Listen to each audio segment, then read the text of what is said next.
24 heures pour une bande dessinée, c'est un marathon artistique un peu particulier qui s'est tenu ce week-end à Tours.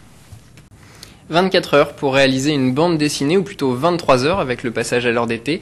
C'était l'enjeu du marathon de la BD qui s'est tenu ce week-end à Tours. 60 participants, une dizaine en Touraine, le reste à travers le monde, qui ont pu concourir grâce à un blog. Patrick Ferret, Marc Millet. Fin de matinée dimanche à l'atelier Pop, une dizaine de dessinateurs tourangeaux continuent vaillamment à plancher malgré une nuit blanche. Depuis la veille à 13h, chacun d'entre eux tente de relever un défi réalisé sur une journée complète, une BD en 22 planches plus couverture. Le passage à l'heure d'été complique encore la donne. C'est une manifestation inspirée des 24 heures de la bande dessinée qui habituellement se passe en 24 heures dans un jour normal. Et là, cette fois-ci, on a corsé le tout avec 7 heures en moins, qui, en bout de course, là, commence à bien nous manquer. 23 heures donc de BD non-stop sur un thème imposé, les légendes urbaines. Les planches réalisées sont scannées et apparaissent au fur et à mesure sur le blog ouvert à cette occasion.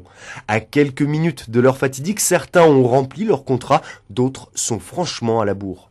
Vu que je suis encore dessinateur amateur, j'ai pas un super coup de crayon, je rame pas mal.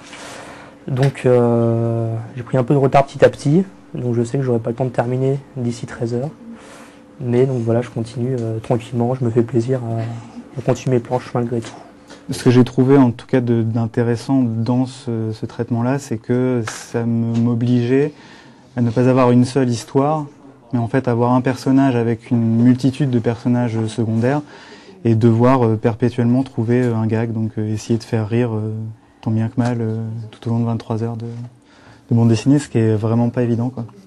Mais c'est intéressant. D'autant plus intéressant que ce qui n'était au départ qu'un défi entre quelques pros tourangeaux de la bulle s'est transformé en un véritable marathon sur Internet. Français ou étrangers, une soixantaine de dessinateurs de tout niveau a participé à ces 23 heures et certaines des BD réalisées méritent franchement une visite sur le blog.